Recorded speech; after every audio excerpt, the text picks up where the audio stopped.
Good evening, race fans, and welcome to the Belly Up Fantasy Live Football Show 150 from WWT Raceway in St. Louis ish, Illinois, uh, for the Elite Racing Network and the Belly Up Sports Cup Series. My name is David Westergreen tonight, and I'm joined by Zach Evans, my producer David Huckleberry, and Sam Boutwell and Dominic Wright on race control tonight for this 150 miler from the Gateway Speedway. Zach, two unique corners, some long straightaways, a lot of shifting.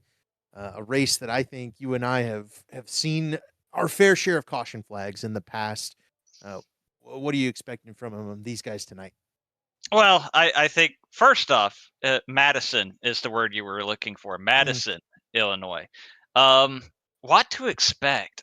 I think this is going to be a little bit of a wild card because while we have turned plenty of laps at the Worldwide Technology Raceway in the various elite racing leagues over the years, we've even done the road course in the Truck Series a couple of seasons ago. This will be the first time for the Belly Up Sports Cup Series on the updated scan of Worldwide Technology Raceway here on iRacing. I think that fresh pavement's going to change the game a little bit.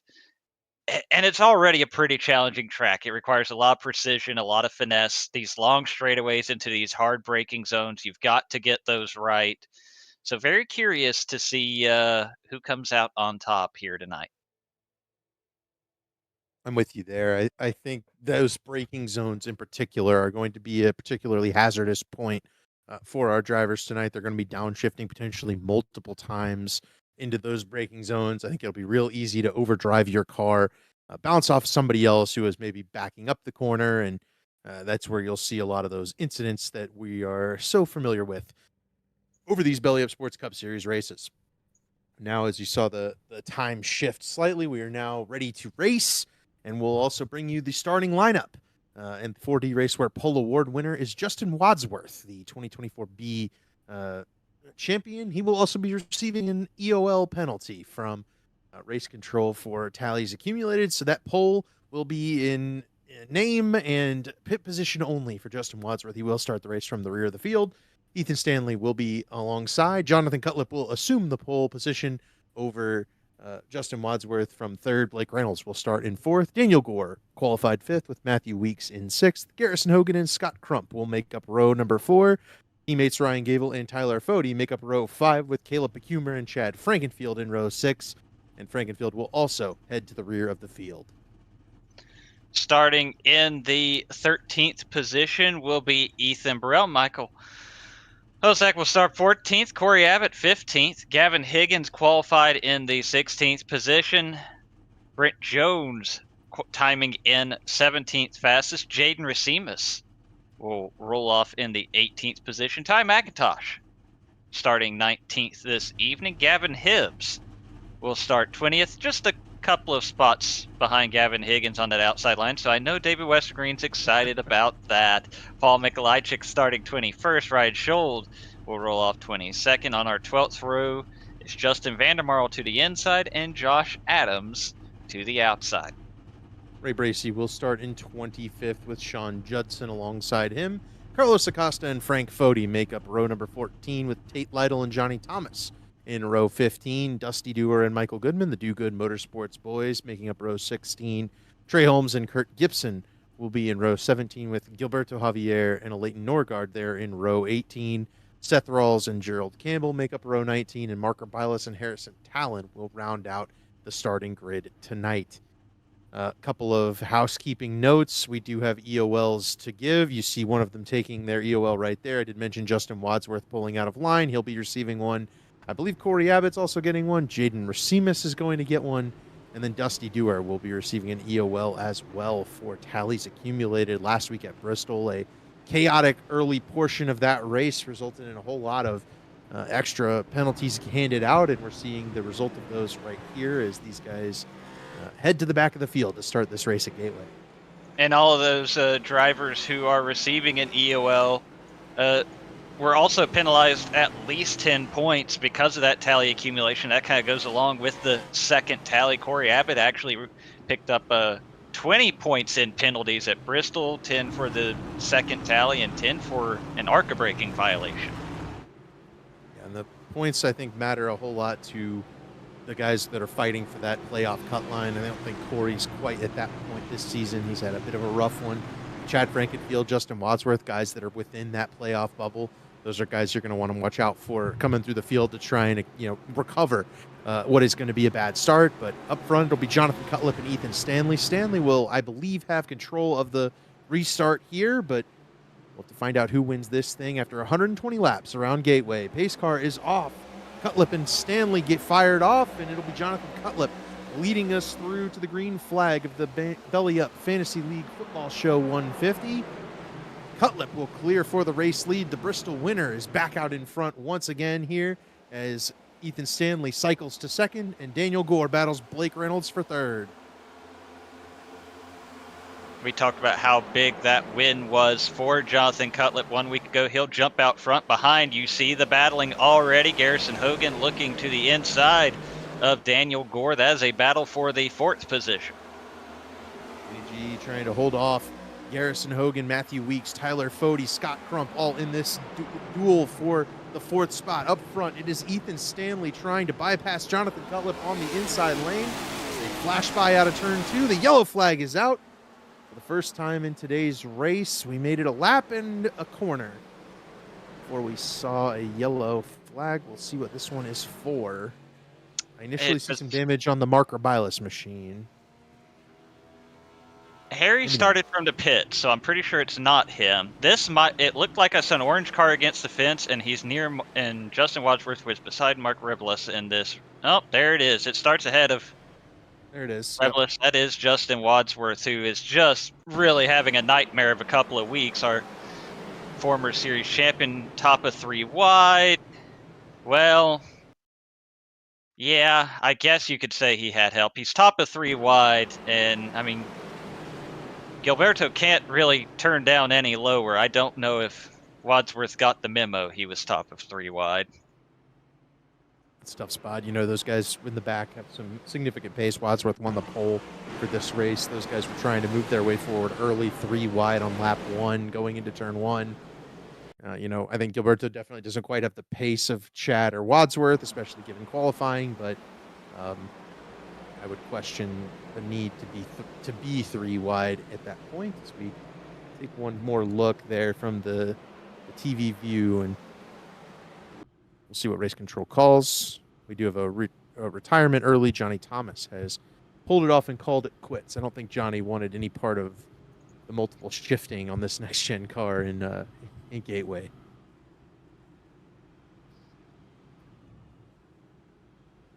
We run a quick ad break here, get one of our shorter ads in. I think we've got one more lap before we get one to go, so we'll be right back and bring you more action from WWT Raceway.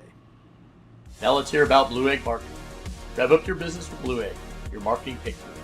Turbocharge your lead generation with experienced drivers that can navigate the competitive track to connecting with your customers. With Blue Egg, you're always in the pole position, leading your brand toward victory lane. Don't spin your wheels, accelerate success with Blue Egg, fueling small businesses to win big. Welcome back here for the Belly Up Fantasy Live Show 200 or 150 at the Worldwide Technology Raceway. Sponsored this evening, of course, by Belly Up Fantasy Live. Listen to the Belly Up Fantasy Live football show each week for rankings, waiver wire advice, and weekly game-by-game fantasy football analysis from the Belly Up Fantasy Sports crew, hosted by Vince Stover from the Sports Stove Football Show, and expert analysis from Kevin Wilson, senior writer for Belly Up Fantasy, and Brian Germanaro from the 3rd and 10 podcast. Check them out at bellyupsports.com or the Belly Up Sports YouTube channel, or subscribe on Podbean. Zach, I saw no... Oh, go ahead. Go ahead. No, go ahead. I saw no call for the caution there. Did we receive word that was a racing incident? I have not heard anything. I Yes, heard that they think... The tally was given to Gilberto. Oh, okay then. Right. All right. Car 85, first tally. First tally. And there will be more handed out in this race. I guarantee it, unfortunately. Ethan Stanley was in control of the field when the caution flew after that battle with Jonathan Cutlip. He will restart with the race lead and control in that restart zone this time. Alongside him will be Cutlip. Then you have Stanley's teammate Blake Reynolds, Daniel Gore, Matthew Weeks, Garrison Hogan, Tyler Fody, Scott Crump, Ryan Gable, and Caleb Pecumer, as there is our tally message from race control. And we will get ready to fire it off again here for the second time after our first caution on lap 5. This Belly Up Fantasy Live 150. Green flag is out. Stanley with an excellent jump. Cutlip maybe a slight bit of tire spin, but the 5 car got away pretty well. Ethan Stanley jumps into that clean air, takes that race lead over. Cutlip will be trying to challenge back behind, and they're still side by side for third on back.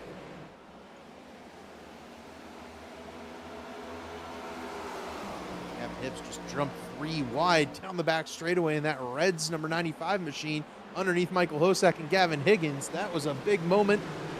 Hibbs will make it stick. However, he's going to line up about 11th right there alongside Ethan Burrell, trying to jump into the top 10. Carlos Acosta got a piece of the wall off turn 4. He will be able to keep it straight, but the field took a lot of evasive action on the front straightaway as well to get around the 0-2.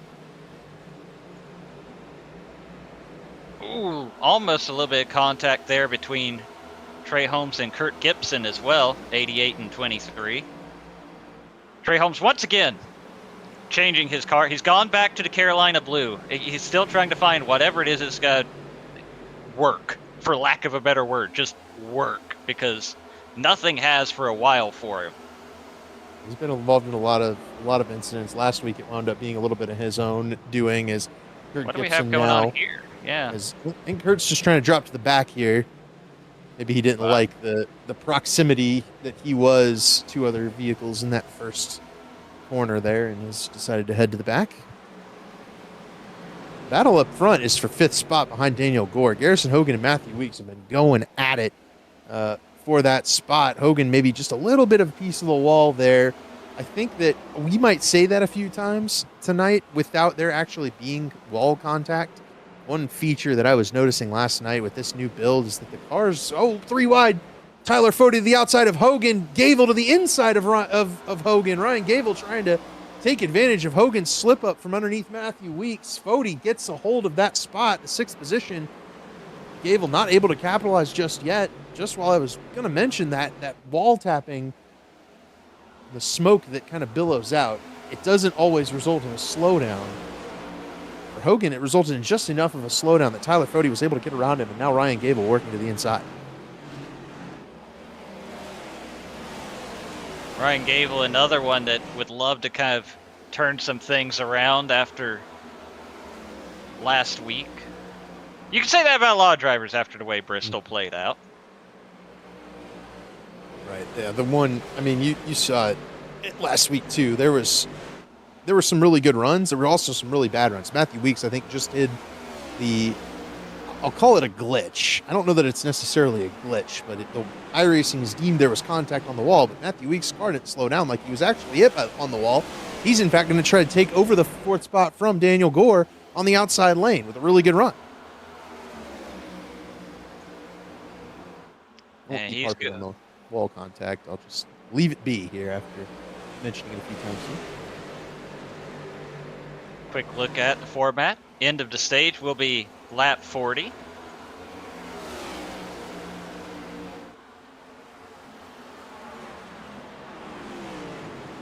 Is 28 laps away. These guys will not need to take fuel before then. They have about 70 laps of fuel, according to our notes, and that should be sufficient to make this a one-stop race. I imagine that everybody will be kind of waiting for that lap 60 mark to try to divide this race into 2 parts. Everything's single-filed out right now. Everybody's getting into a rhythm. There's a little bit of space between the cars at the moment. A little bit of side-by-side battle back in the field, but for now, everybody very single-filed out here. Scott Crump here looking to the inside of Garrison Hogan. That is for the 8th position. Scott tucks back in front of his teammate Caleb Pecumer. Pecumer with a strong qualifying effort in 11th and runs 10th early in the going here. just in front of Gavin Hibbs in that Cincinnati Reds, number 95. Why don't we jump on board with Gavin Hibbs here, Dave, and take a lap around old WWT Raceway, see just how much these guys are shifting. I received word you're going all the way into third, but that might not be for until later in the run. You see Gavin is working in fourth gear alongside Caleb Pecumer. Jumps it back up into fifth gear before you hit turn 3, back down into fourth. One corner entry. Pecumer's still to the outside of Gavin Hibbs right here. Both are trying to get in that lower gear and get some momentum on corner exit. Pecumer's still to the outside of Gavin Hibbs. Back into fifth gear. Hibbs charges into the corner. Down into fourth. Down into third. Yeah, I was about to say, pinned on the bottom, that might be the time to grab it if you want to. Try to get that drive off the corner with that car pinching you to the bottom. It appears Gavin Hibbs has indeed elected to do that, at least in 1 and 2. Maybe not turns 3 and 4. It's an odd one, Worldwide Technology Raceway, right? Because you have the egg shape to it, which affects the speed you can take through these two different corners. But also, they have two separate different amounts of banking. Right. You can see that on our replay here. Josh Adams is in the wall. Oh, well, yeah. Initial viewing. Little contact from Justin Vandermarl in the 54 car. Yeah, I would say he definitely got tagged in the left rear on corner entry by the driver of the 54 car. Vandermarl making his return to the Elite Belly Up Sports Cup Series after a absence due to vacation. He was in the Netherlands. Huh. Which was Justin Vandermarl. Pretty cool. So that's brought out our second caution. Yep. But it's not good for Josh Adams, as the contact has spun the 22 car and knocked it into the fence, giving it some damage, and sent it to the back of this 40 car field. Mark Rabilis and Johnny Thomas, the two cars off the track right now, so Adams is back in 38th. After that contact, he was running in 15th. See if anybody hits pit road here. I will be interested. There are a few cars. Scott Crump is hitting pit road. Ethan Burrell. Right about the spot where it makes sense, right? You're kind of close to the end of the stage, but if you were outside the top 10, why not? Go ahead and get off cycle, try something different, see if fresh tires will get you some stage points, and if not, then it still leaves you more options on a fuel tank standpoint if we get a long green flag run here. Yeah, I love the call from the Tate Lytle, Ty McIntosh, Ray Bracey area of the field, as there is race control confirming what we thought there, that the tally would be given to Justin Vandermarl for that contact. But I love this call from those guys that's kind of qualified poorly. Okay, we're good. I was a little nervous there, especially with only two tires that looked like they're from Scott Crump. You had him exiting at the same time Justin Wadsworth, remember, number 1 pit stall for qualifying fastest. But he was at the back of the field from the EOL. He was coming in as Crump was leaving. Could have been an issue, but it was not. Wadsworth, I think, was on it there. Made sure to slow up, give Scott a little extra room. He was still running at the back due to the damage, so I don't think he was really in a position to gain anything there, which was good. That prevents the contact on pit road. But I love the call from like a Tate Lytle, right? He's got a spot where he can jump down pit road, get off cycle from the race leaders, potentially stay out and hope for a yellow the next time, that the leaders try to come down pit road and get fresh tires, and potentially have the tires advantage here driving through the field, where maybe he can make a difference behind the wheel a little bit, as opposed to just kind of being stuck in traffic, which is where he was effectively through that first run. I think there was a speeding penalty on pit road. Caleb Pecumer is going to the back of the field. Oh, tough break after he had been near the front of the field to start this one. And it's tough for Caleb, but as a young driver, the best thing for Caleb here is to keep his head, right? He's still on a different strategy than everybody else. He's got a good car, he's got good pace. Keep your head, race clean here, avoid the incidents, avoid making contact, unnecessary moves. I bet things work out for him if he's able to kind of stay put and find his way back to the front patiently rather than getting over aggressive right here. I think that's definitely the key. We still have 100 laps left in this race. That's 125 miles. Plenty of time to get back to the front of the field if you've got the pace underneath that 59 car. So we'll see if he can recover among other drivers that have already dealt with adversity in the early part of this race. Ethan Stanley and Blake Reynolds, the Channel 199 teammates on the front row. They will get the green flag. Ethan Stanley on the loud pedal, and he is off with a big advantage over Blake Reynolds and Jonathan Cutlip. Matthew Weeks trying to stick his nose alongside Jonathan Cutlip up on the outside lane. Try to pinch him down. Blake Reynolds clears the 5 car in the 66 and move Blake Reynolds up into second. Cutlip will clear Weeks for third. Here comes Blake Reynolds looking for the race lead in turn 3.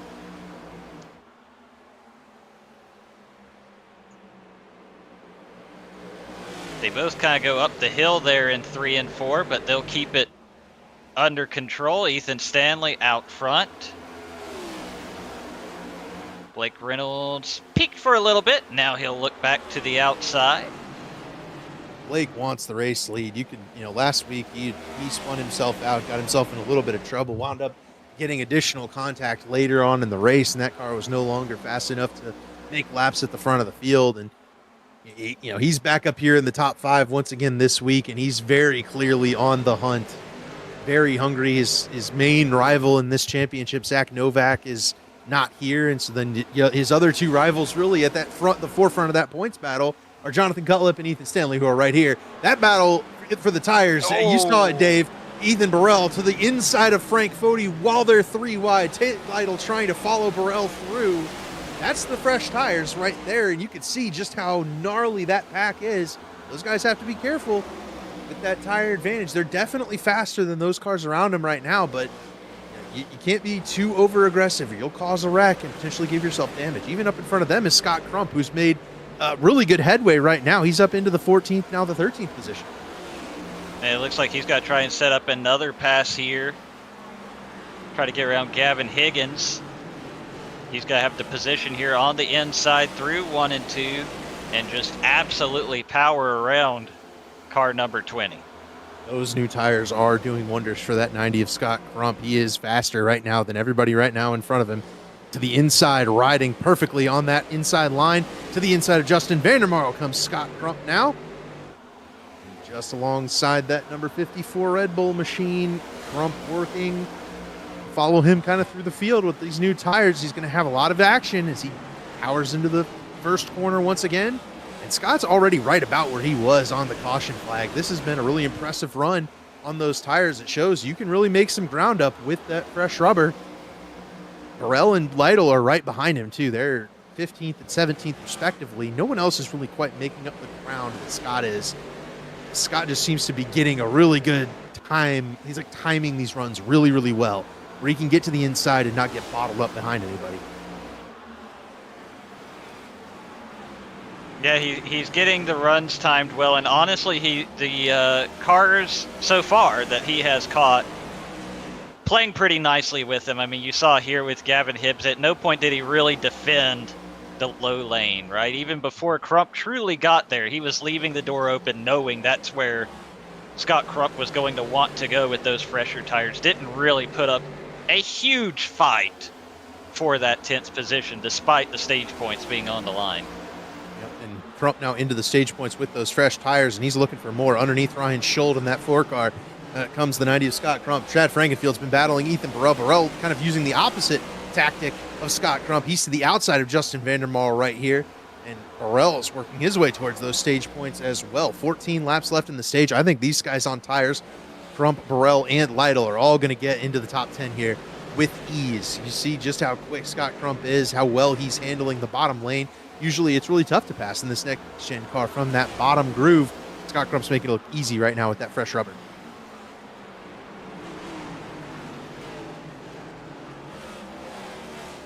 Right now his worst enemy is Garrison Hogan, who's also running that bottom lane. So Ryan Schold is able to kind of have the cleaner air than Scott Crump. It's going to allow him to stay alongside. Crump's best turn is turn 3 right now, though. You can see just how much deeper he's able to get into the corner than Ryan Schold. Is going to clear Schold here, but now he's just alongside Garrison Hogan. So not a whole lot of place for Scott Crump to go. He's just kind of got to stay put, stay on the bottom, keep doing what he's doing, wrap in the bottom lane. I think it's working really well for Scott Crump here. And yeah, he clears around Garrison Hogan with ease. Moves Scott Crump up into 8th. Going to charge after Daniel Gore for 7th. Yep, Daniel Gore will be next in line for Scott Crump. And now you see Ethan Burrell. He's got to go after Ryan Schold here. You see him swing to the inside down to backstretch. He's going to get that move done going into turn 3, and that'll open the door for Tate Lytle to follow through. These guys on tires are really quick right now. Even you got Seth Rawls has joined the rear of this field. I think Corey Abbott might be on new tires as well back here in 20th. So I think as we close down to the end of this stage and get closer to where these guys are going to need to pit for tires to make it to the end of the race, these new tires are going to show their worth and maybe be quite advantageous to determining who wins this race, because if you're able to run the full run on 20 lap fresher tires than everybody else, you're going to be faster over the course of the run by quite a big margin.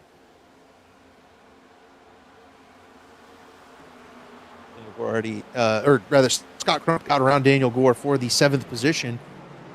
Further into the stage points goes the Atlanta winner. Scott Crump still working forward. Ethan Burrell and Tate Lytle, neither have won a race this season, but both are now into those stage points, like we mentioned. Yeah, the wins have been hard to come by if you're not driving one of those Channel 199 cars. We did see Jonathan Cutlett break it up last week at Bristol, picking up the win in the number 5 Fueled Up Racing entry, but a lot of the names we're used to talking about as winners and maybe even multiple-time winners in this series just have not been able to solve that riddle this season so far. And Scott Crump's coming up on a couple of those guys. Really, I mean, Matthew Weeks and Jonathan Cutlip each have a race win this year, but Cutlip was the driver at Bristol, and then Weeks winning the season opener at Daytona. But the guy just in front of the guy Scott Crump is working on right now is Tyler Fode, and Fode, obviously suspended from the Daytona 500, but has not been able to, as you mentioned, solve the path into victory lane this season. Been on a little bit of a slump for that 40 car, and it's pretty good. He's zipping 7th in points despite missing a couple of races, Zach. His slumps are kind of what I would hope for out of my best runs, right? So he's having a really strong season, and yet it seems like it's a little bit of a strange thing where we're not seeing him in victory lane. Yeah, absolutely, and I think that's probably something that pushes him, right? Something that motivates him to try and turn this around, start getting some better results. And right now he's in a strong position running 5th and watching this battle between Ryan Gable and Scott Crump in his mirror, sizing up Matthew Weeks ahead of him, trying to figure out exactly what his game plan will be moving forward here in this race at Worldwide Technology Raceway. Unfortunately for Scott Crump, I think the tire advantage is starting to even out.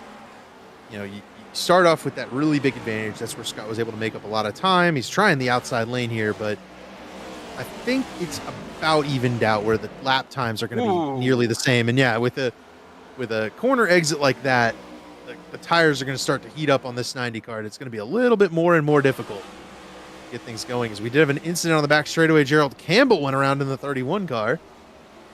He'll not make any contact with that inside wall, throw it in reverse, and at Gateway, got that kind of runoff area on the bottom of the racetrack where the caution ends up not called quite often. We have that once again here. Crump's going to get Ryan Gable, this time coming off turn 2. Daniel Gore trying to fend off Ethan Burrell and Tate Lytle for those stage points. Luckily for Danny G, even if he loses a spot to those fresh tires, he would still get that one stage point, and he's right on the precipice of the end of that playoff set. So Danny's definitely fighting for all he's worth to get these stage points. Certainly wants as many of those points as he can get in that 69 car, as you mentioned, kind of dancing around that playoff bubble as it stands right now, which, for obviously we know how good Daniel Gore is, but for a newcomer to this particular series, pretty solid showing so far this season for Daniel Gore. DAG is a very, very quick driver of all cars on this iRacing service, and when you see a guy join a league like this and be able to put up, lap times alongside some of these guys who are pros or as good as pros, I mean, it's definitely good showing. He's definitely a rookie. He's obviously hoping that Zach Novak continues to take time off in his pursuit of a Tuesday night championship, but ooh, look at this. That's his main battle. Here is Seth Rawls working underneath Gavin Hibbs. This is a battle for the 12th position. Rawls has fresh tires, and he is going to, I believe, get by Gavin Hibbs here at some point. It should be right here on corner entry, and that should give Rawls some pathway to move away from this snarling battle. You've got Chad Frankenfield in this, Ryan Schold as well, in case you thought you were seeing double there between the 15 and the 4. Corey Abbott, Justin Vandermarl, and then the two South Shore Chevys of Ray Bracey and Ty McIntosh just behind them. And then Justin Wadsworth starting to move his way back up through the field on those fresh tires. He's into 20th. I think if you're... Oh, go ahead. 2 to go in the stage, by the way. Now we jump up here. This is Daniel Gore and Tate Lytle. This is a battle for 8th. You see Ethan Burrell hanging out in tents behind this, watching along. It's all behind Ethan Stanley. Yeah, might have been a little contact there going into 3. Maybe just a smidge as Tate Lytle does clear by Daniel Gore. Ethan Stanley is in control of this thing as we get the white flag on the stage. Remember, no caution flag here at the end of this lap, unlike we do in real life in NASCAR. Scott Crump works to the inside of Tyler Fode, hunting those stage points from 5th. He will get it just behind his best buddy Matthew Weeks there in 4th. Ethan Stanley off into turn 3. He will win this stage with ease. Crump fires it in underneath Matthew Weeks. That's the spot there. Gave Matthew a little bit of the door, and Scott Crump goes and grabs P4 in the stage. A little door bang with Matthew Weeks, but yeah, after last week, I think of all the things that those two have fought about, argued about, screamed about, that was about as tame as the result could have been. Scott Crump just kind of drives by with a little muscle and moves on. Hopefully we won't get another episode of the Crump versus Weeks podcast. Remainder of the top 10 to get stage points after the battle for 4th. Tyler Fode 6th, Ryan Gable 7th, Tate Lytle 8th, Daniel Gore with 2 stage points there in 9th. Ethan Burrell grabs 10th with 1 stage point. And now we look forward to the end of this race, Zach. The pit stop is probably 20 laps away or so. About when I would presume to pit. Do you think these guys on fresh tires will pit with everybody else, or do they kind of play the long game? That is a great question. And I think it depends on how well the new tires have treated you. I think if you're one of these guys that has worked your way, like a Scott Crump, maybe you don't let yourself get undercut. Maybe you pit a little earlier. You go ahead and cover off these guys who stayed out when they pit. But if you're maybe a little, I won't even say that much further back, but an Ethan Burrell, perhaps, maybe push it longer. Maybe see if that, because pitting with Crump isn't going to win you the race. You're going to have to at least get off schedule with him, which probably means you're also going to be off schedule with most of the field.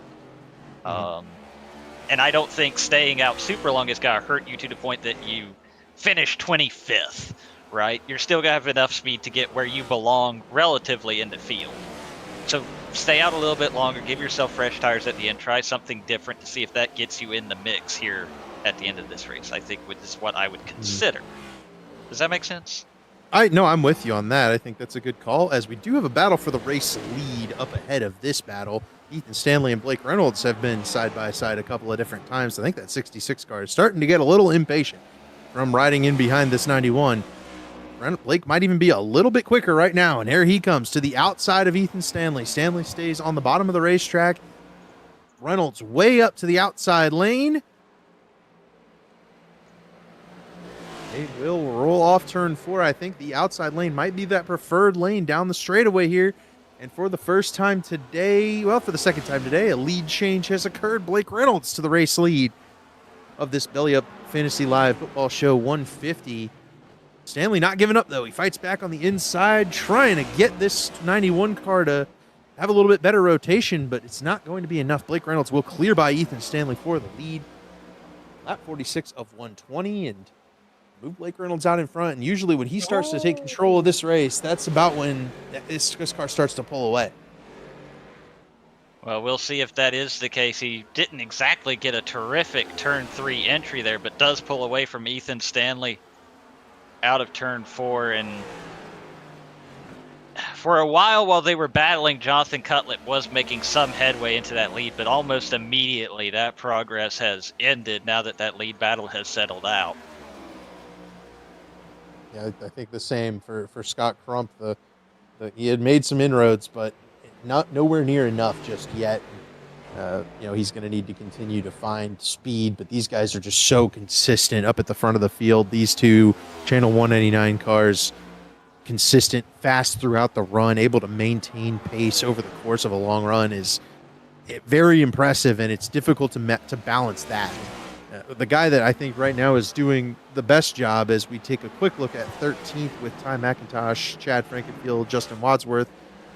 Tate Lytle's up into 5th spot. He's running really quite strong lap times, right in the range of Blake Reynolds and Ethan Stanley. That's the car I think is going to be the challenger from the guys with fresh tires. Scott Crump's car has fallen off just a little bit. That may be the guy that can stay out a little bit longer and maybe take it to these race leaders. Though Crump had a pretty solid last lap. Maybe there's a little more pace in that 90 car than I'm giving him credit for. That's the same pace as Ethan Stanley and Blake Reynolds. They ran the same speed last lap. They both ran at 33.79, and so did Scott Crump. So. But that is illustrative of the fall-off we're seeing 50 laps into this run. Obviously, it's not 50-lap tires for a guy like Crump, but fastest lap of the race, currently a 32.741 by Ethan Stanley. And you're talking about the leaders running 33.7, 33.8, 33.9 right now. So a second of fall-off for these guys right now. That's good. I like a car with some fall-off. And that usually leads to a long green flag run and some advantage for pitting and pit strategy to play a factor in the finish of the race. And we will have a pit stop coming. I want to note that the pit window is open, I think, to make it to the end of the race. Now, if you pitted right now, you would struggle down to the end of the race. Obviously, it's very clear that with the tire fall off, you do need to stay out long here and try to maximize the time where you have fresh tires in that next run. But, the window's open. Somebody could try to solve that riddle by pitting now and seeing what happens. But I want to take a quick note, Zach. The pit road here at Gateway is very difficult. And if we have to make a green flag pit stop, I think these guys are going to struggle. It is quite difficult. I think it's going to be, especially for our NASCAR competitors, it's going to be quite the change of pace. I hope they've done their homework on it, because a lot of times at a NASCAR facility, even while with an access road through turns 3 and 4, like you see at an Indianapolis Motor Speedway or a Pocono Raceway, you don't have to pit or commit to pit until exit of turn 4. You just pull off turn 4, turn left, pull onto pit road. Here, that grass you see through 3 and 4 right here, it runs all the way to that pit entrance there, except for that little paved access road. And you can't use that to pit. That would be against the rules. So you've got to commit on the backstretch, get on that access road, and carry as much speed as you can through that access road without putting yourself into grass. And I saw some guys practicing it during our practice session before the race, and they were getting in the grass, right? Just like you mentioned, overcooking it, sliding through, and that is going to lose you time. It can cost you a penalty. It's going to be a difficult pit road entry for sure. And then you're also going to have to factor in that these tires are older than probably most guys were able to run in practice. So, with old tires, I think it's going to make things even more difficult on our leaders. And this is a relatively flat track, right? Only 11 degrees of banking on one end, 9 degrees on the other. But that pit access area is literally flat, and it's a much sharper radius than the racing surface. So you're going to really have to reduce that speed to an uncomfortable level, both on entry and exit, honestly, but especially on entry with those hot, greasy tires, and there's no rubber down there either. You will have nothing for grip. It's going to be an adventure, and that's the thing we're looking for here, to see who can determines the race winner and the top finishing positions as we continue to cycle through battles on screen for you. You've got Ethan Burrell hunting after Daniel Gore. This is a battle for the 9th position. Garrison Hogan and Seth Rawls are involved in this battle. You can see just back here, Justin Wadsworth, Ty McIntosh, side by side for the 13th position. Pole sitter Wadsworth trying to recover after a lap 1 spin. He has recovered nicely up into 13th. That's a pretty solid day. I think Wadsworth, after having 1 pole, would tell you he needs to be up here in the top 5. But he's having a really solid recovery drive, and there's certainly more to come where that came from. Oh, for sure. He's got to keep picking up spots, but I'm sure he would love a caution just to reset, right? Get rid of this huge gap time-wise. 11 and a half seconds between him and Blake Reynolds, because obviously he has the short run speed. He qualified on the pole. Does he have the long run speed to compete with those guys for a win? We really have no idea right now because he's so far astray from restarting so far back. A caution would really do wonders for him. Another guy at caution would really help out right now is Ethan Stanley. He is falling off the back bumper of Blake Reynolds quite significantly. This 91 car on the lap times is 10 to 2/10 slower every single lap. Right now, Scott Crump's laps have fallen off. He and Ethan Stanley are running about the same pace. Tate Lytle just behind Scott Crump, running about the same pace as Cutlip and Reynolds. So, there probably will be a battle for 4th and a battle for 2nd here brewing, but those guys have not been able to close the gap just yet.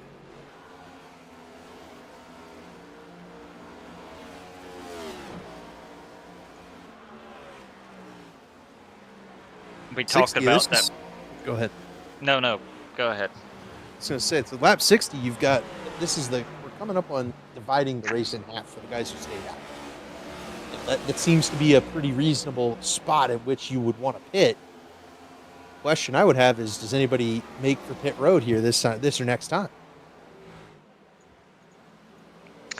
I feel like this is when the window realistically opens. I'm sure some people are willing to go a little bit further than halfway on the basis of we did have those couple of cautions. But I have to imagine this is when you start realistically eyeballing, especially if you want to be one of those first guys on pit road to try and get that undercut, to try and get that second to second and a half advantage on the leaders or whoever you are racing against. Even if you're, and that's the thing too, even if you're not realistically in contention for the win, if you think you're boxed in behind guys you're having trouble passing, but you're faster than, there you see Daniel Gore ducking onto pit road. Made it work. Did not hit the grass. I believe he didn't speed either. You saw him get a little bit sideways. You see that yellow cone against the wall. That's where you have to be down to pit speed on pit entry. It's good for Daniel Gore. He will be the first one on pit road of our top 10 drivers. Nobody else has committed to pit road, though. Everybody is staying on the racetrack. Gore going for that 60 and 60 mark.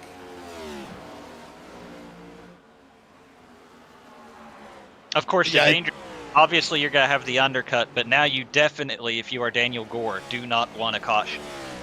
Right. Yep, need this thing to cycle out, stay green, and then see where you end up. I do want to note, here comes Ethan Stanley, down to pit road, 91 car. He'll also be dividing it. So will Tate Lytle. Lytle is going to jump pit road here. Interesting. Lytle down pit road. Ryan Gable as well. A little bit of a lockup there. Don't worry, you're going to change 4 tires here. You can afford a little bit of a lockup as long as you get down to pit speed. Don't want to do it on your way into the box, though. Don't want to slide through the box and have to back up.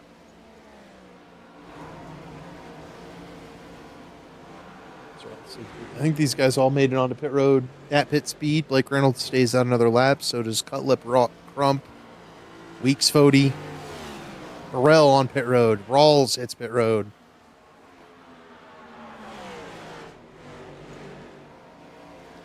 Oh, Rawls is spinning! And that could be trouble if there's anybody coming. No, he's got to get straightened out before anybody else shows up on the scene. A little bit lost time for Seth Rawls. Not too bad. It is good to see that car stable in the race, though, in terms of connection. He was blinking out significantly at the last couple of races we've been to, and it was costing him some time. This time, I think a simple lockup getting to pit speed right at the yellow line there. It's just going a little fast. Got on the binders, and it went around on him, but he only loses a couple of seconds. That's about as well as that could have gone for him.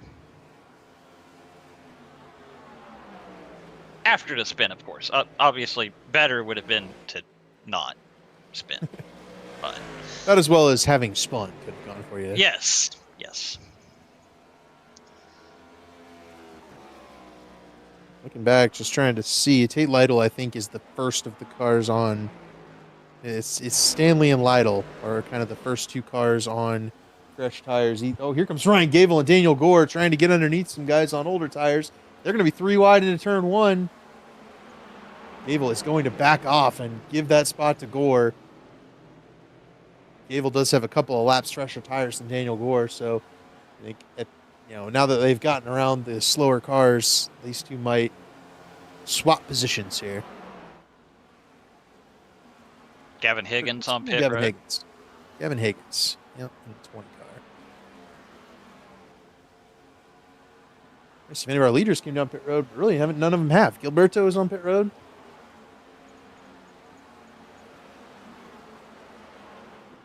About to be another one. 3 wide in turn 1. Chad Frankenfield, Ty McIntosh, Ethan Burrell. Burrell goes steaming by on those fresh tires. Chad and Ty battling for 8th. Ty giving Chad a little bit of a door.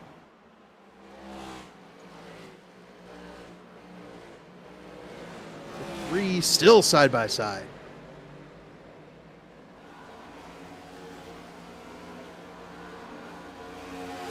This is a battle for the 8th position currently. Obviously, 2 of the cars that have not pitted yet still out there on those older tires. Ty trying to keep Chad pinned down to the bottom. Get that run off the corner. I think Chad may have gotten a little squirrely on exit there, and that's going to open the door for Corey Abbott to put. Oh, no, Chad's got pit here. Chad's got pit. And I think that's a very smart move on his part just to get out of the battle. You're definitely losing time battling. See if those fresh tires get you in front of Ty McIntosh. Yeah, and Corey and Leighton, those guys are running around. That undercut can prove quite valuable because you'll make up 4 or 5 seconds, and then those guys will have to run you down with just tenths of a gain. And here comes Ray Bracey on pit road. Michael Hosak has hit pit road.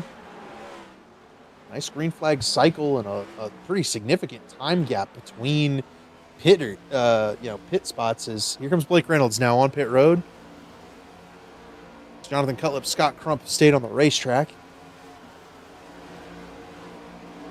Reynolds pitting so very late. Justin Wadsworth on pit road here. Corey Abbott hits pit road. Kurt Gibson, Justin Vandermarl have all made pit stops here on a very lengthy green flag cycle. Jonathan Cutlip on pit road as the race leader. It'll turn it over to Scott Crump. There you just briefly saw that white and blue of Scott Crump go by as Jonathan Cutlip makes his way onto pit road. Tyler Fody, Garrison Hogan. Yep. Hitting pit road here. Ty McIntosh stays on the racetrack. Norgard on pit road. McHumer on pit road.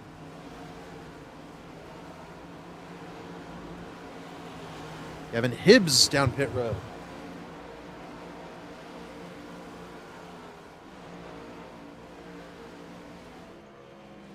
That's Michael Goodman there on pit road as well.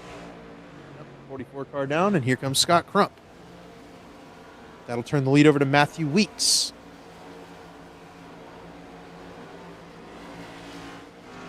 Weeks going, what's this going to be, 73 laps for Matthew Weeks? This might be a little bit too long from a guy in the top 10. I think you're just not going to have enough time to make that ground back up. If there's somebody that's going to make this work, it would have to be Matthew Weeks, but I wonder if you're not right here. I think he might lose out on a top 5 finish because of this extra time lost here. I think Ty McIntosh is trying to stay out and lead a lap, and Matthew Weeks is preventing him from doing so at the moment. Jaden Racimus also on a long run. Dusty Dewar, Paul Mikolajczyk hits pit road. Frank Fody down pit road as well. Carlos Acosta sitting out on a long run. Gerald Campbell after that spin, he's still out there. You'll see the names starting to enter the top 10 that are on tires. You've got Ethan Stanley, Tate Lytle now in the top 10, Blake Reynolds showing on the top 10. And those gaps that you see between Stanley and Reynolds at 7 seconds, that's that undercut that Stanley got by pitting a few laps earlier than Blake Reynolds.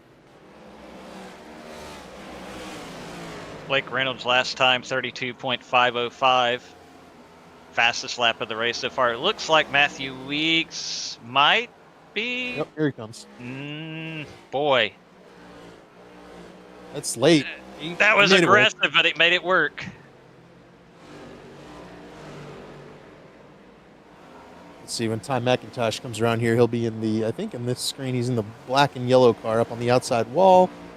Move Ty McIntosh to the race lead. He will lead a lap under this cycle. I guarantee you that was his entire goal here.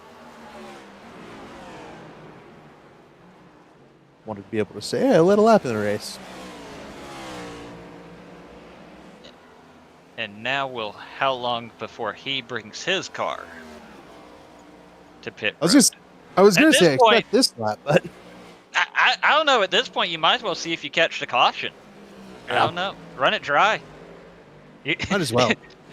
Pitting at this point isn't going, He,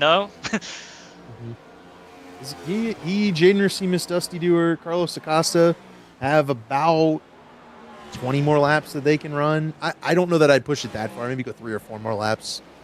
But love the try. He'll lead some laps, get a few by his name there in the stat sheet.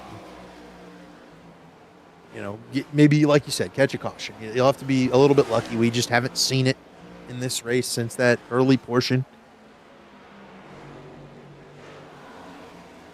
Still on the racetrack. So is Jaden. So is Dusty.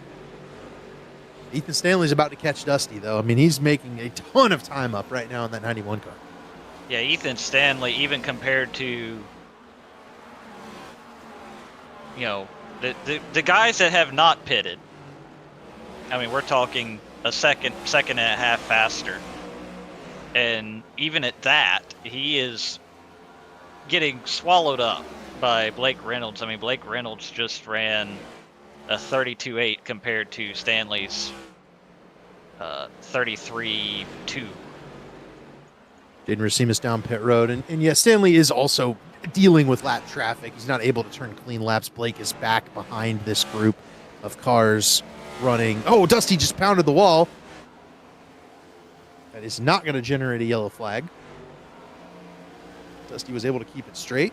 Stanley clears by Gilberto, and now he has got some clean air up here at the front. Then it's Blake, Tate Lytle, Jonathan Cutlip, Ryan Gable, Scott Crump, and then Ryan Gable and Scott Crump.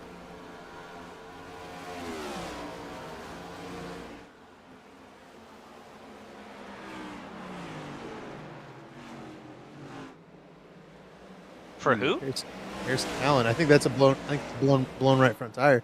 Yep. He'll be heading down pit road this time. That car may not turn particularly well on that apron with a flat right front. He's got it down to pit speed though already, I think. So good work. Ty McIntosh, a little piece of the wall on corner exit on the front straightaway, but still out there, still leading some of these laps. Hoping for a yellow flag for that 10 car.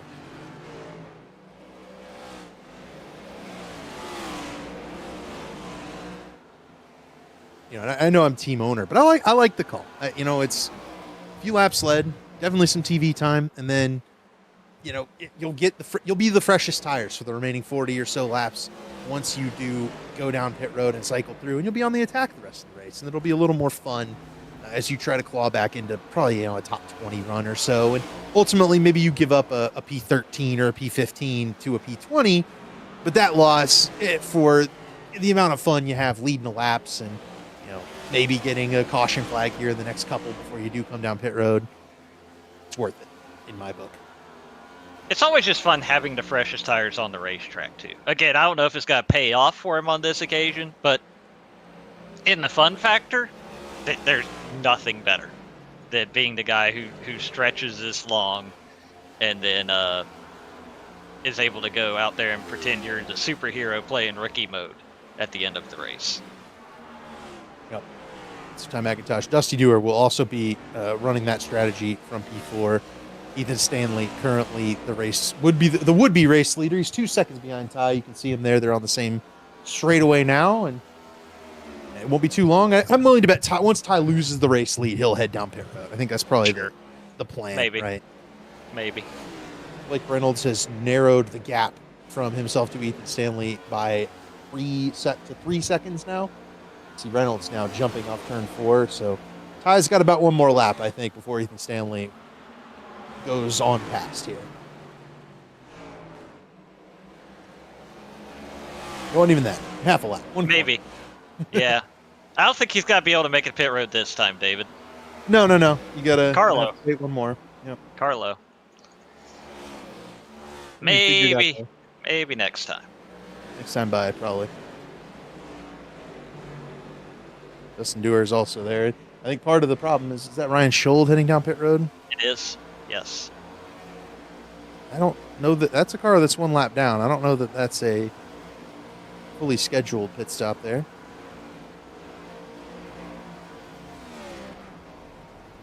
Let's see if Ty can get to the... Oh, Caleb Humer's around. Caution is out.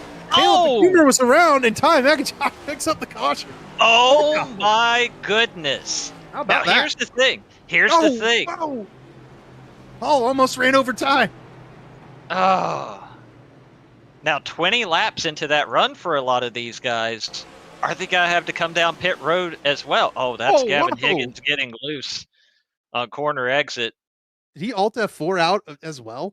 Like I don't know about that. I don't know about that. Right.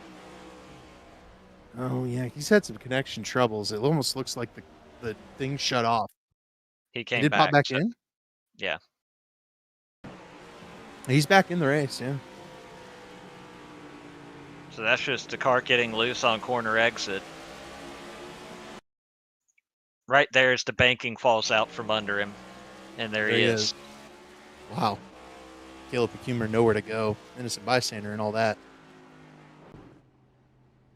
That was the last 2 cars on the lead lap, by the way. With Humer spinning, he ends up a lap down. Man, oh man, oh man. So that helped. That helped Ty McIntosh. Well, yeah, that's what I'm saying. Is how many guys are going to pit with him, even if they had already pitted? It looks like a lot of guys. Everybody, it looks like. Stanley down pit road, Reynolds down pit road, Dusty Dewar, Tate, and Ty's going to be top 3 here, along with Stanley and Reynolds. And yeah, I think that's your entire lead lap. I think everybody that stayed out was lapped down, so they couldn't pit this time. Anyway, now some of them might stay out to try and do the wave round, right? But they are not lead lap cars. This is going to be the race for the lead off pit road here. Yep, it's going to be won by Blake Reynolds. Looks like Blake took 2 right sides. Ethan Stanley with 4. Ty McIntosh with 4. Cutlip's going to get out right behind Ty. I think Cutlip probably had 2. Oh, man. This is going to be fascinating. Ty told me before. Let's hit an ad break, and we'll go into the re-rack here once we line them up for one to go.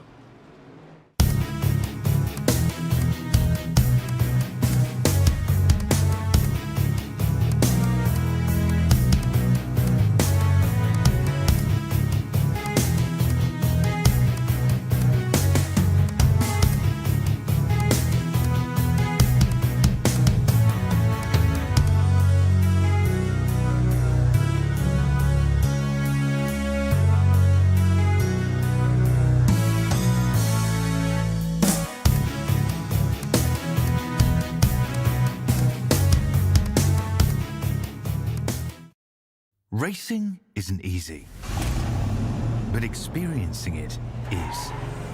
iRacing puts you in the driver's seat with the industry's leading sim racing game. Drive on laser scan replicas of the greatest racing circuits from around the world.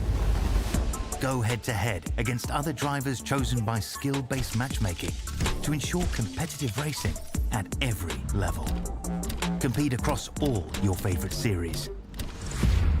In officially licensed cars, engineered to deliver the most accurate driving experience possible.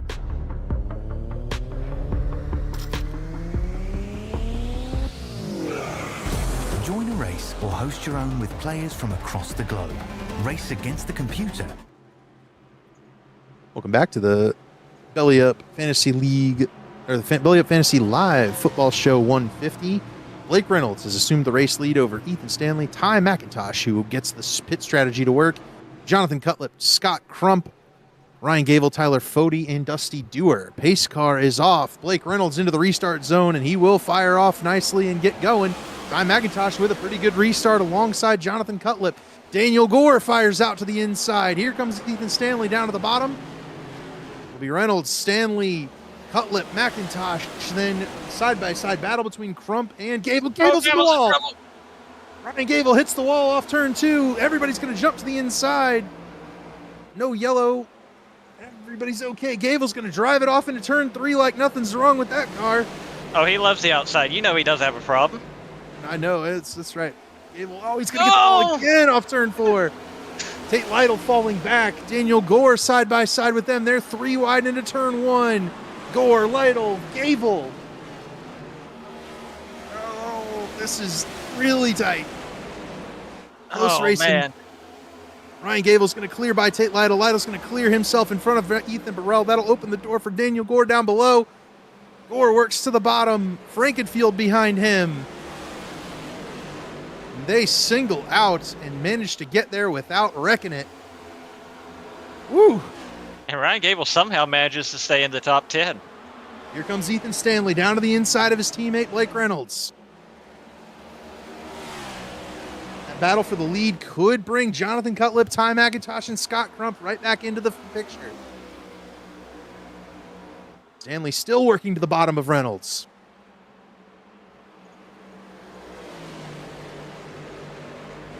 Caution is out. My initial results are coming up empty. What we got? Oh no.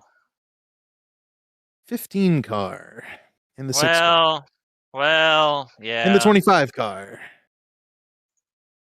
Yeah,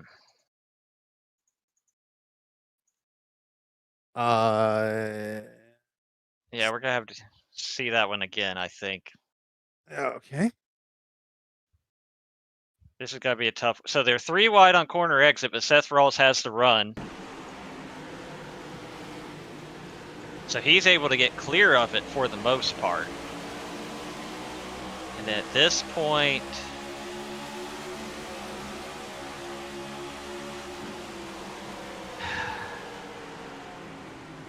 that's tough. Does Justin come up there? Kind of looks like Justin comes up there from that angle. What's interesting is you look where Justin kind of ends up running. Like he's kind of going to run the corner. I think he's expecting Chad to go to the wall a little bit. And you have that, but Chad doesn't have to go to the wall. But look where Justin ends up on corner entry here. I mean, he's at the white line, maybe a little bit up. I think maybe a little bit of a mistake from Justin, but there's not a whole lot more room for him to go to make that corner.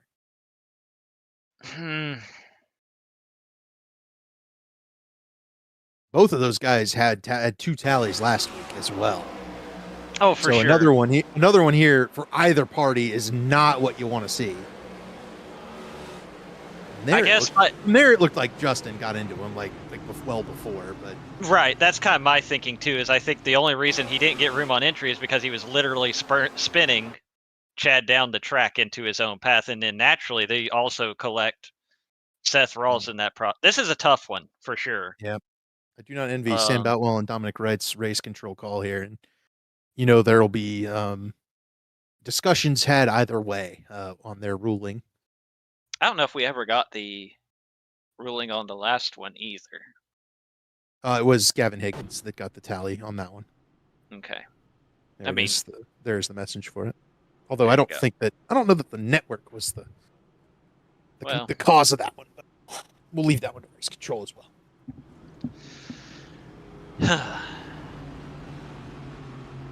Before we go back green here, do you want to take a minute to mention one of our premier sponsors here, premier partners here in the Elite Racing League? And it's, of course, the site of tonight's Belly Up Fantasy Life Football Show 150, Worldwide Technology Raceway. Worldwide Technology Raceway is a motorsport racing facility in Madison, Illinois, just east of St. Louis, Missouri, close to the Gateway Arch. In 2026, the facility will host the NTT IndyCar Series on June 6th and 7th, the NASCAR Cup Series and NASCAR O'Reilly Auto Parts Series on September 11th through the 13th, and the NHRA Napa Midwest Nationals on October 2nd and 4th. For more information on those upcoming events, as well as other events such as the NHRA Lucas Oil Series this weekend and the upcoming Wonderlights Christmas Light Show, visit www.raceway.com. Pretty cool to run at the site of one of our sponsors that we run ads for each and every week. I do think that's pretty cool that Gateway feels worthy to sponsor. These guys have put on a pretty good show tonight. 4 cautions, a little bit of chaos, long green flag run there in the middle of the race. It should be good, and we will get a racing incident for that last caution. The green flag is back out. Blake Reynolds with the race lead and the really good jump on this restart. And the yellow flag is out. Lee Holmes, Kurt Gibson around on the front straightaway, and we are back under the yellow flag and once again. I saw Gerald Campbell shuffle out of line before this, and I was wondering what happened, and it looks like everything kind of went crashing down here. Oh, they were okay. They had sorted out the checkup. Carlos got a piece of Harrison Talon and spun out the 8, the 88, and the 23.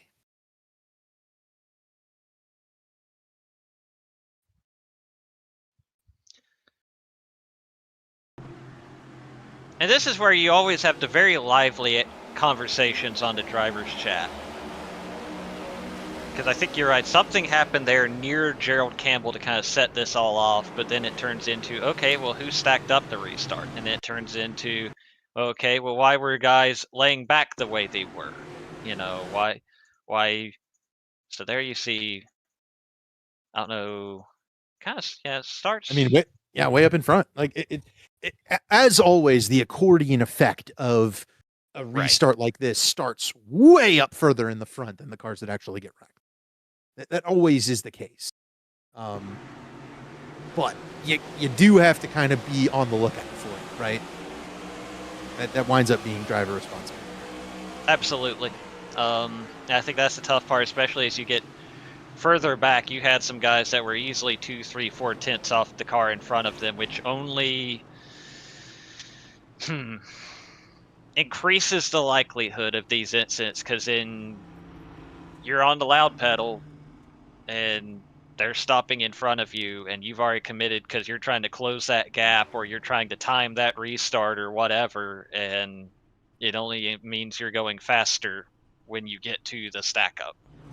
Yeah, and race control ultimately deems that was the incident. So many participants in the contact there that it just couldn't have been avoided. I take us to Tuesday nights. We are running single file restarts with a hope to be, quote, more accurate to real life for the 2003 series. And I wasn't a huge fan of them. I got caught up in a couple of those accordion effect stack ups early in the season, and it's a little irritating when it happens. But I'll tell you what, after having done it a few times, I feel pretty comfortable with maintaining pace, staying on the car in front of you, but not close enough so that you just run over them. With these double file restarts, you feel like, because everybody's stacked up, you have advantage or disadvantage, and you need to make up time. You're always trying to get the jump right on somebody else, and that's where a lot of this lies. And that single file restarts have been a little bit of that, right, where you have that same attitude. But as we've cycled into the season, people have gotten used to it. We ran Rocky. yesterday, a place notorious for tire spin, restart crashes, and on iRacing, and I don't think we had a single issue. I will always preach that issues on single file restarts are a skill issue. I do them all the time on Tuesday nights in the official Pavement Sprint Car Series, and we manage them much fine, or quite all right.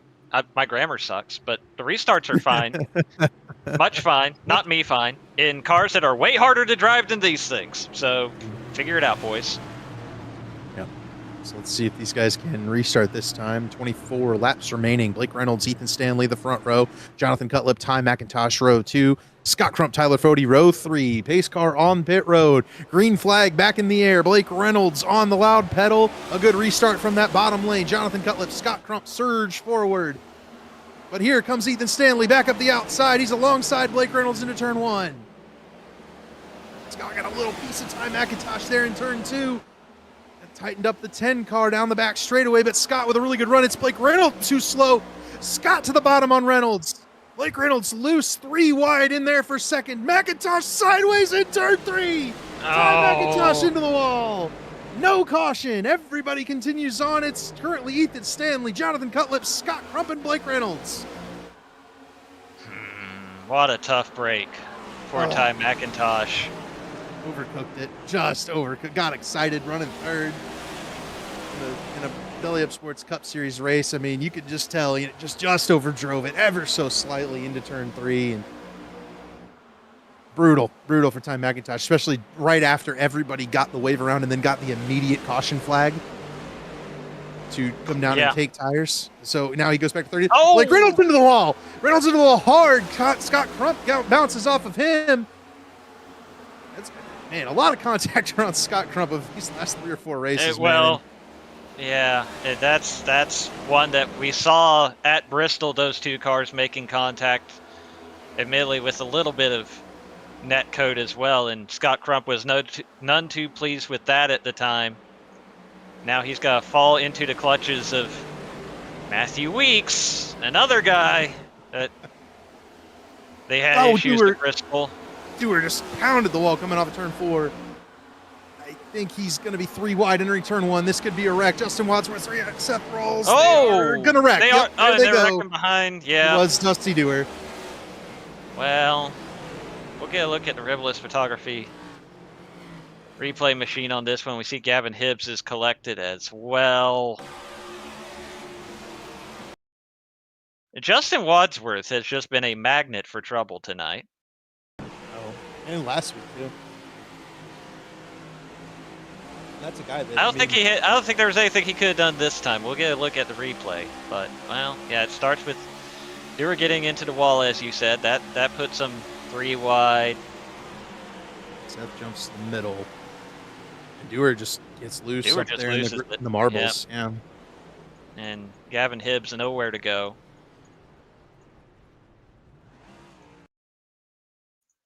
Maybe one more look at this one. You're right, though. A lot of incidents from right around the 6 car here. Oh, we're too far back, Dave. We're too far back.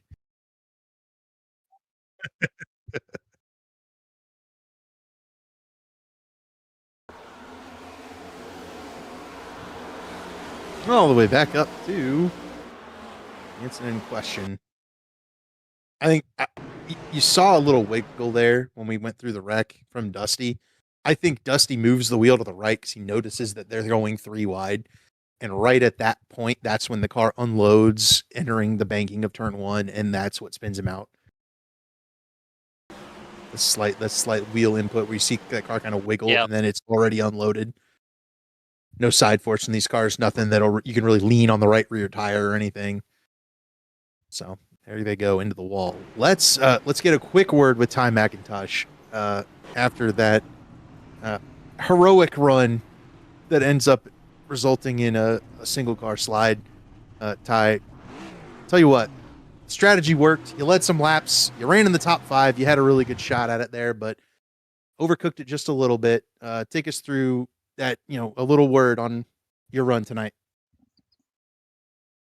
It's kind of a Hail Mary, honestly. I'm not feeling the greatest at all. My head's pounding pretty bad right now, but Yeah, no, I wanted to try something different because I mean I'm like 30 below the cut line. I have to do something different, and unfortunately I haven't been up there trying to push that hard, and I almost turned myself on Blake. I don't really know what I was doing, but it was worth a shot. It's been a weird week. My dad's in the hospital right now, so I hope he's if he is watching, Dad, love you. Hope you're doing better, buddy.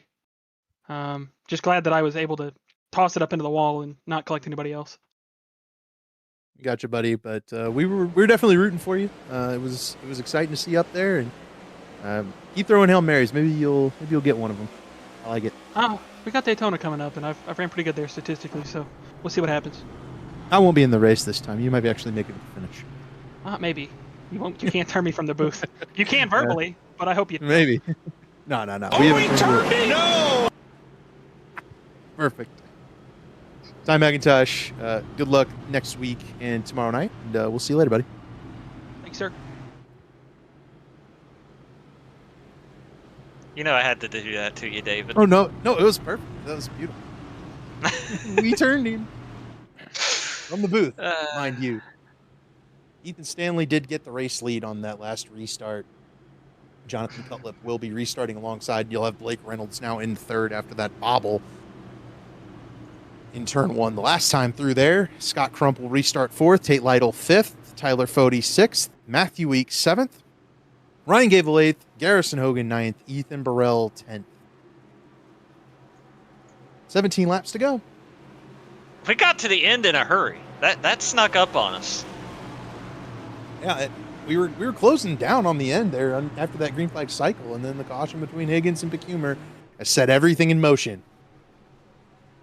Pace car is off. Ethan Stanley into the restart zone and on the loud pedal with a fantastic jump for that 91 car. Reynolds able to pull alongside, and it's Justin Wadsworth, the first car out of line in the back.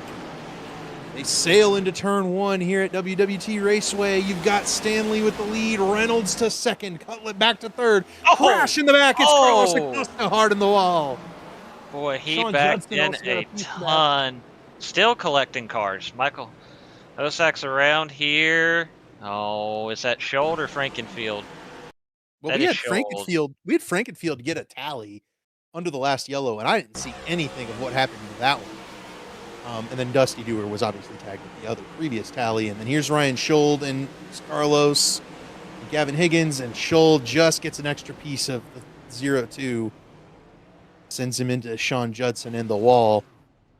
And then Schold gets spun down the track and collects Michael Hosak. Oh, man. Hosak almost got a piece of Schold coming back through.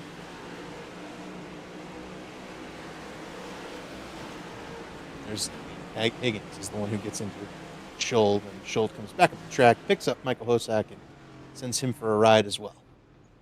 And that's going to be a tough one for race control, because the initial contact, I think you would, if you had to point a finger, would be at the 4 car for initially getting into the left rear of Carlos Acosta. But then on corner exit, Acosta's kind of moving down the hill. But is he moving down the hill because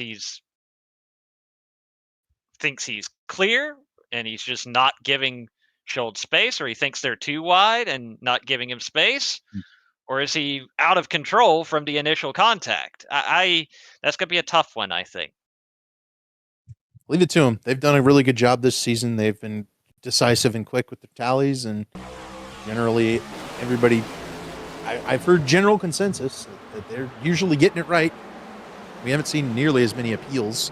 Yeah, there's that first contact that you mentioned, Zach, and then, I mean, it looks like Schold just got a better run through the center of the corner than Carlos did. It was a little bit lower, turning the wheel a little bit harder, and the car gripped up and just jumped into him. It's just what it looks like from my perspective, but could be another racing incident call. Yeah. Could be. For sure. We'll see. I don't know. 7th caution. I do not have a strong opinion. 7th caution of the race. 3 in the last 10 laps or so. We've definitely had a rush of cautions here at the end of this one, which is really unfortunate after that long green flag run we had.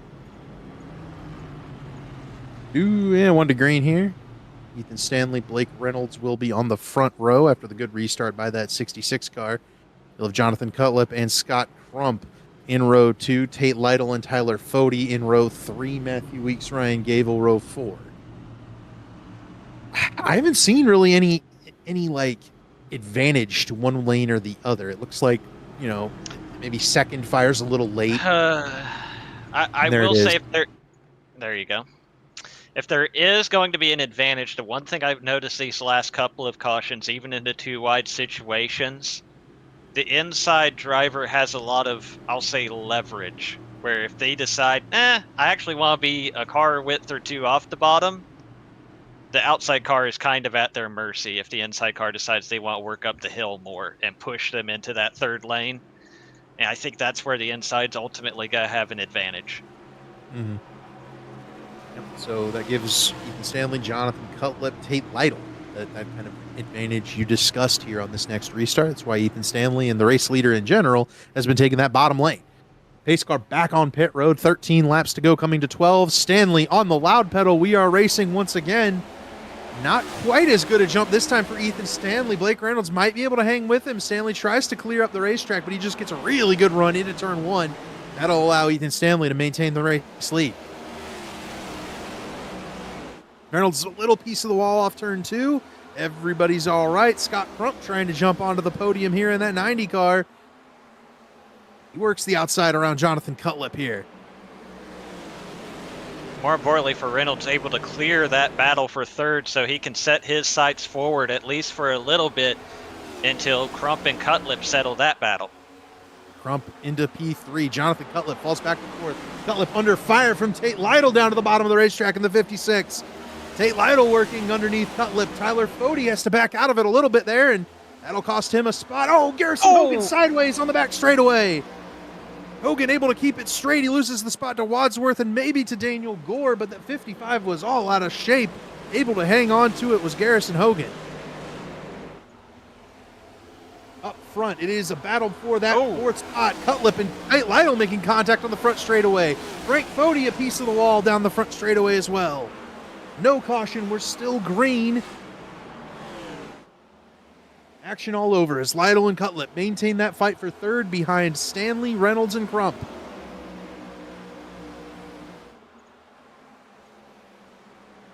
Oh, Lytle really sent it in there. Contact. A little bit of contact. Tate Lytle not happy with Jonathan Cutlip, I don't think.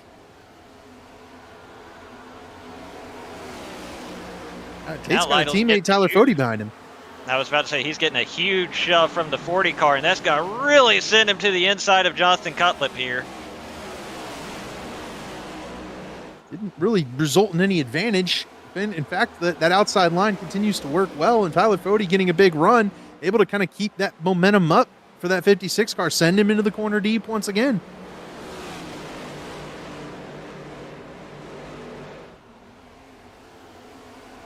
Battle for the lead is about to heat up.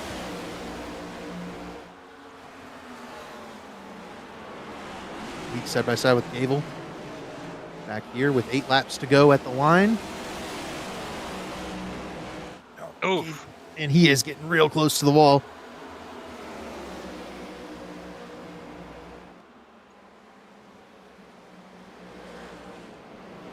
Three-tenths of a second from Stanley back to Reynolds. Scott Crump is a second behind those guys, and then it's this battle between Cutlip and Lytle. Oh, Burrell out of shape on corner exit there.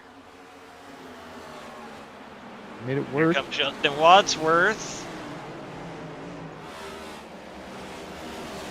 Work hard battle here with Ryan Gable and Matthew Weeks. Gable down the track a little bit. Matthew Weeks now up the track into the door of Ryan Gable. Gable trying to hold back these Pro Edge Toyotas. He's got 3 of them bearing down on him at this point in that 0-1 car, but the Hucks machine holding strong on the outside lane.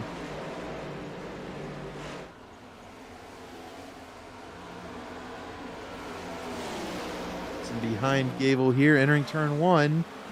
6 laps to go. Weeks going to try to get to the outside lane around Ryan Gable. Really, all that did was dump a bunch of dirty air on the nose of his teammate Ethan Burrell. Here comes Weeks now down to the bottom. Got a little run on that outside groove. Keeping an eye on that battle for the wins. Here. Oh, Ryan Gable a little bit loose on corner entry. Matthew Weeks will clear past the 0-1. Burrell will tuck in behind. Still 2.5 tenths between Ethan Stanley and Blake Reynolds up front. 5 laps to go. Burrell to the inside of Ryan Gable for that spot. Gable into the wall. Not heavy. Still going side by side for the 8th position is Ryan Gable, Ethan Burrell, Justin Wadsworth, and Seth Rawls. Imagine Stanley. if after everything he's been through, Justin Wadsworth finishes in the top 10 here. Trouble for Carlos Acosta, no caution. No caution. Acosta's off the surface of the racetrack. Wadsworth working for a top 10. Seth Rawls, after the connection woes the last several weeks, working for a top 10 finish.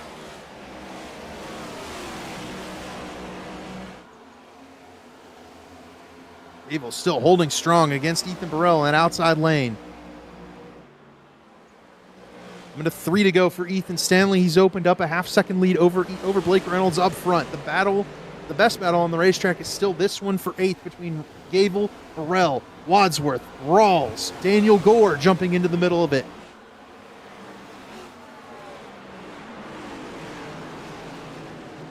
Turn 1 once again.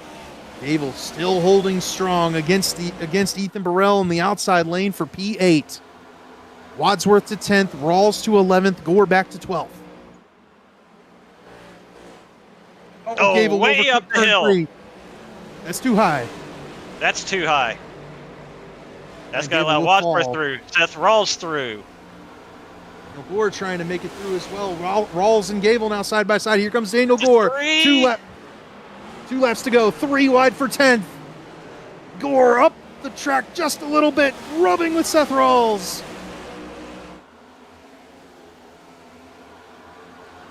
Rawls will clear for 10th. Gore still working to the inside.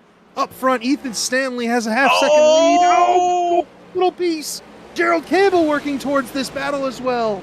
White flag is out for Stanley up front. The battle for 10th is thrilling. Gore finally gets to the 10th spot here around Rawls.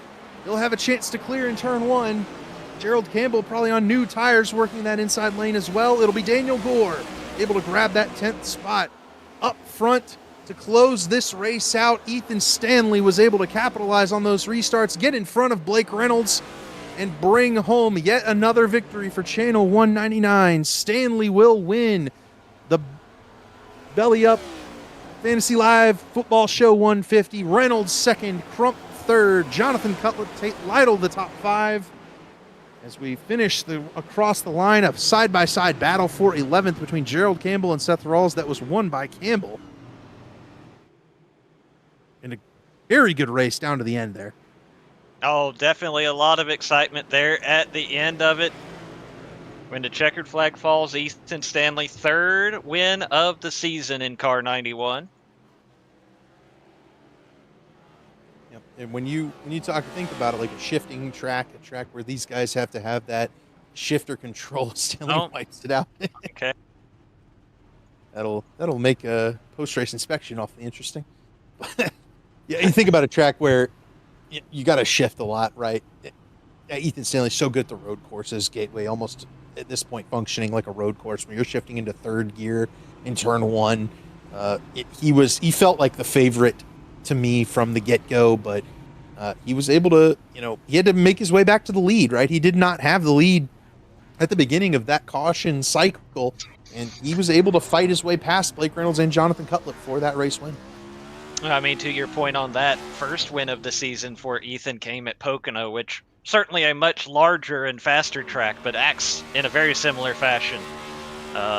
So, no surprise, Ethan Stanley doing the donuts here at Worldwide Technology Raceway right there at the start-finish line.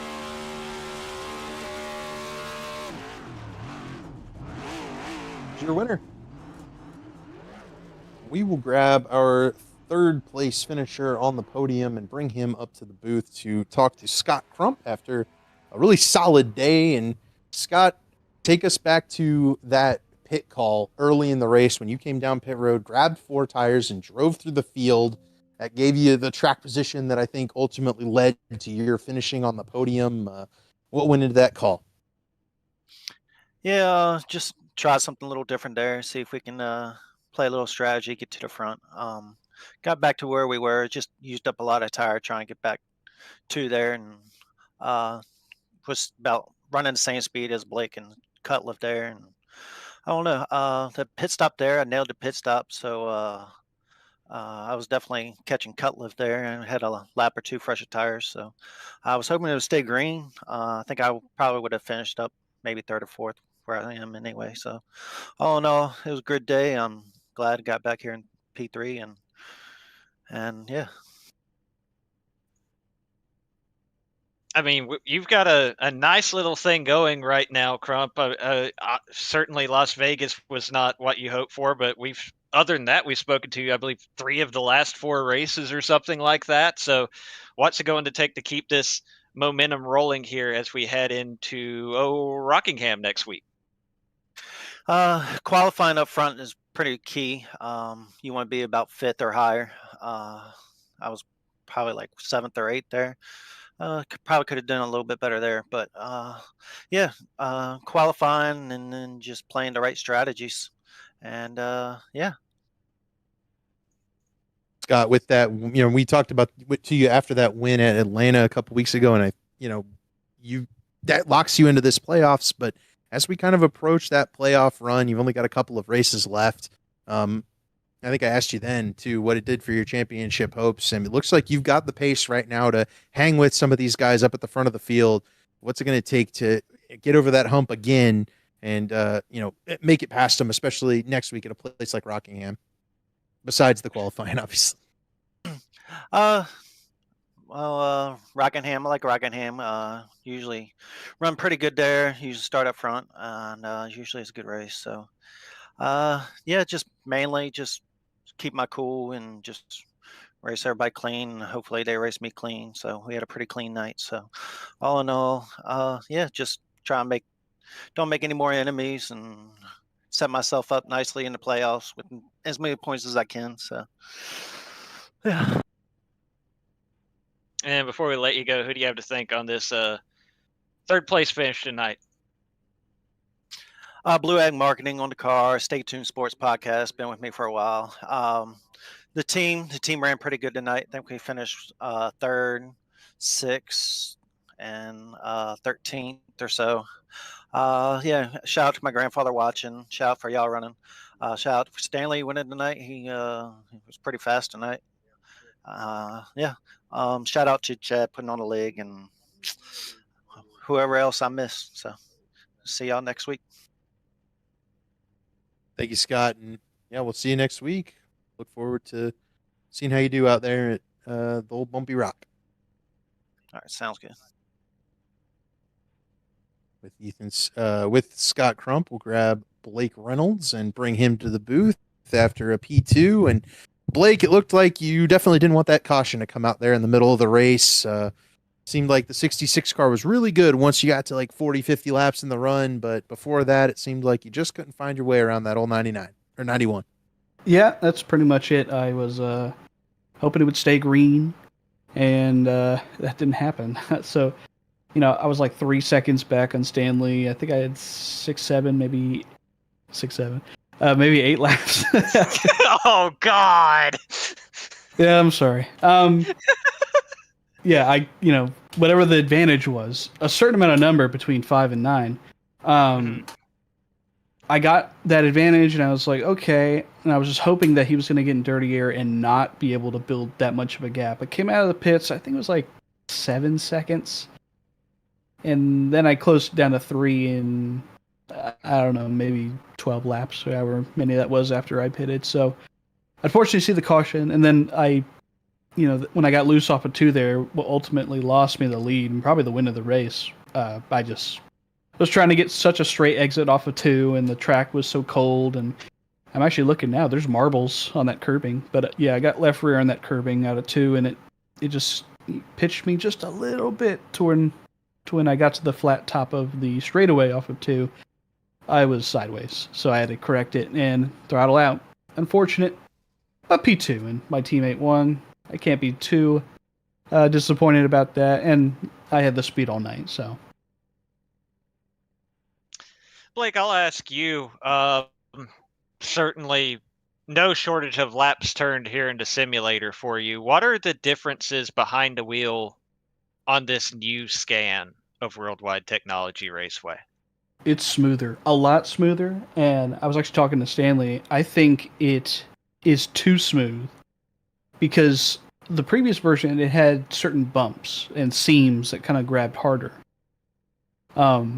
It almost in a way, if you knew what kind of handling you wanted on your fixed setup, you could run a different line to make it happen.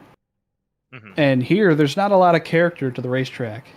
Not a whole lot of a story to tell driving across the surface. So the previous version I preferred more, especially off of 2. It felt like it took a little bit more skill. Although, tonight there was something weird. I couldn't really figure it out. Like people were doing, the turns differently. There's progressive banking here, especially in 1 and 2. And then people in 3 and 4, they're just going way up to escape the dirty air. And the next gen, so, on a rail, I guess is the word I would use. The moment I get back to the gas and turn 4, I'm full throttle. And I'm in 4th gear and it's bogging and you can't really do anything. So it's unfortunate that it's like that. But, it was an interesting challenge to learn the track. I didn't load the track up until about the 30 minutes of warm up and qualifying that I had. So it was good. I enjoyed it. I think it's nice that all the tracks are getting prettier. And, I haven't tried all the refreshes, but I'm looking forward to seeing what kind of racing is on the rest of the ones that are coming up. And Blake, speaking of tracks coming up, we do have the playoffs obviously on their way, but you've also got Rockingham to contend with next week. What are your kind of, as a guy that's locked into the playoffs and battling for the regular season championship and playoff positioning? What is your kind of process to approaching a track as difficult and driver centric as Rockingham? Well, that's my place, man. Rockingham is my place. I will be very disappointed if I do not win that race. Although, did it get a refresh? If it got a refresh, I have no idea. I have no idea how I would do. But if it's the old scan and not recently, if it's got the same grip and everything, the Coke Series went here earlier this year, and I helped test with them. They asked me to because they knew I was good here. So, I look forward to it. Hopefully the set's good. Chad, let's make it happen. Well, before we let you go, who do you have to thank on this runner-up finish tonight, Blake? Channel 189, Sim Racing, Track Racer Simulation, Drink Machine Works, Racecraft. You guys for putting this on. Everyone in the league that puts this on. Chad and the admins, sponsors. And, my teammates, Ethan Stanley, Paul Mikolajczyk, Garrison Hogan. And who else is there? Gavin Hips. Oh, thank you to Big Chungus in my Twitch chat right now. That's his name. Right. Don't laugh. That's his name. Right. So you've worked in the 6-7 and the Big Chungus in this interview. Oh, jeez. I'm not trying to cast. That's his name in my Twitch chat. Are you gonna laugh at him? That could be his government name. Who am I to question El Dandy? Thank you, Blake. And all right, thank y'all. Have a good night. Yeah, congrats on the good run, buddy. We'll see you next week. Yes, sir. Let's grab Ethan Stanley after his 3rd win of this Belly Up Sports Cup Series season. And Ethan, congrats on the win, first of all. And second of all, it looked like, you short pitted that run, got the lead back, but it seemed like Blake was going to be able to catch you if that caution didn't come out. Take me through those restarts and how you were able to get that lead back. Yeah, first couple restarts I had weren't great. Almost jumped one of them. But just one of them, one of those restarts, I got side by side with him and just got a perfect restart. Was able to hang it around the outside in 1 and 2. And I guess on 2 tires, running the bottom on a restart, you just got a little bit loose, and it kind of gave me the lead and ultimately the win.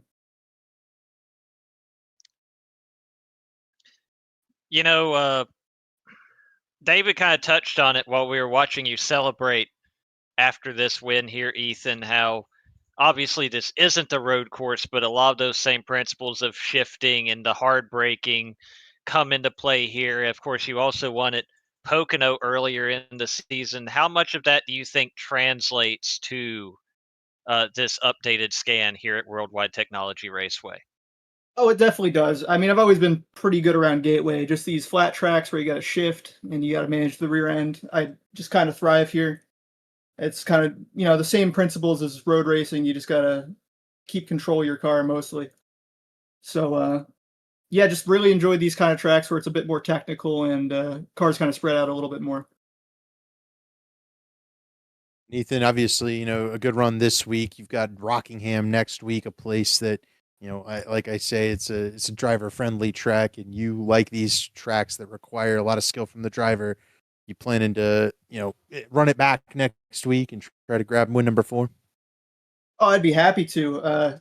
Pretty big fan of Rockingham. Didn't have a great night there last night, but hopefully I do a lot better than that next week. And I've always run pretty decent around there. I haven't tried it with the new package though.